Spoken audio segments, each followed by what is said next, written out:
paalala po ng ating kaibigan ngayon sa lahat po ng nagpapanik, dahil napakarami po ngayon ang nagpaabot sa atin.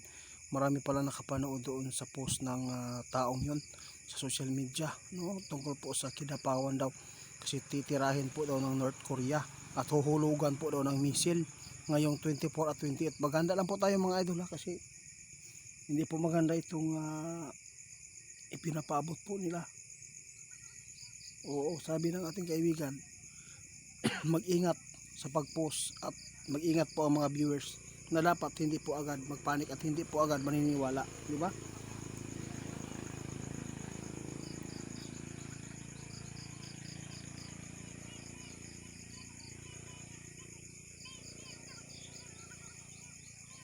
Oo nga, tama, sabi ng ating kaibigan, tingnan po ninyo mabuti mga idol, wag po basta-basta mag-scroll. Tingnan po ninyo kung ano po ang nasa baba, kasi panaginip lang pala yun, hindi po nabasa ninyo ng maayos. O panaginip lang po. At least po ay mag-ingat tayong lahat. Ito po ang tandaan po ninyo, kung talagang mangyayari talaga, kung sino po talaga ang uunahin dito ng mga bansa o city dito sa Pilipinas, isa po dito ang Manila talaga ang pinakauna.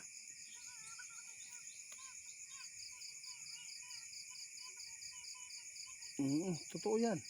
Sabi ninyo mga idol, alam po nyo, hindi agad pwede tayo maniniwala sa mga post doon sa social media, kasi ang iba nagpapa-view lang, no, para lang makapag-views at mag-viral. Yun po ang sinabi ng ating kaibigan ngayon, kung magpapatuloy talaga ang kaguluhan, kung ang Amerika, no, may isusunod dito, yun po ang napakasaklap, dahil sinabi ng ating kaibigan, sign po talaga ito ng World War III, at mayroon pong mga bansa talaga nakakampi po doon sa isang bansa na pinaplanuhan po ni Trump na lusubin. Ito po ang nakikita natin dito, na hindi na maganda po ang ating mundo. Palala ng palala ang problema. Kaya sa lahat po ng mga kababayan po natin Pilipino na karon, kung naamay mga time diya nga paulion mo, kung gusto mong uli uli mo tungod kay, kung maipit na mo ani nga pinakadakong gubot mo na gingon, di na mo makauli pa diri, mo na lisod na kaayo, di ba? Ingon siling nyo, sabi ng ating kaibigan, itiit, ang gagawin lang po natin ngayon, hanggat hindi pa nangyari po ang digmaan sa Pilipinas at China, kailangan po, kung sino ang maniniwala nito, maghanda. Ano bang ihanda? Pagkain po, yung nasa ilalim po ng lupa natin makukuha, para hindi po ng mga lason, di ba? Maggawa ng bunker, yun. Sa totoo lang mga idol, kung hindi kayo maniniwala dito, wala pong problema. Basta kami, nagpaalala lang po kami mga idol, ha. Guys, tingnan po ninyo ang sinabi ng ating kaibigan. Kung sino man po makapanood sa mga nagpo-post sa social media, tingnan po natin mga comment, tingnan po natin ang mga karugtong nito. Kasi napakarami ngayon ang nag-PM sa atin, nabasa nila yung nag-post, no? Nilagyan pa nila ng 24-28 ang pizza. Kaya mag-ingat po tayo mga idol, dahil po sa panahon natin ngayon ay napakadelikado na.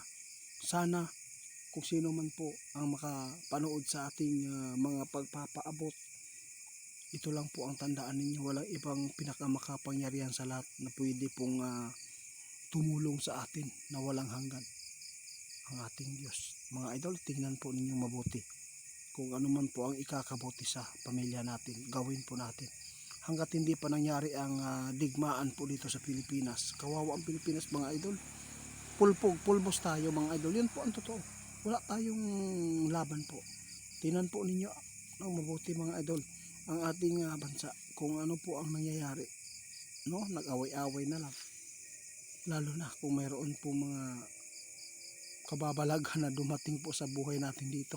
Kaya manalangin sa lahat ng makapanood sa aming video, paki-share na lang mga idol, na ipaabot ninyo sa mga kapamilya ninyo na huwag lang magpanik, maghanda lagi, huwag po mawalan ng mga flashlight, face mask, pagkain, gas, lalo na ngayon mga idol, naapektuhan talaga tayo dito ngayon sa sobrang mahal na naman po ng gasolina. Mahigit 100 na ang per litro dito mga idol, 100 na, sobra ang litro. Kasi ang ibang mga gasoline station, no, nagpahimulos og pataas. Perting kusuga kanina may nakita kami na gasolinahan, kaibigan, na sobrang mahal. Kinunan ng picture camera, binidyohan. Nung binidyohan, bigla na lang bumaba ang presyo. Sa 91 ang litro kanina, nagiging 73 kasi natakot sila kasi may mga infection eh. Kaya mga idol, sa ngayon, ang ating pagmamasiran ngayon, yung mangyayari po dito sa ating mundo, yung digmaan, kung handa na pa ba tayo. Salamat mga idol.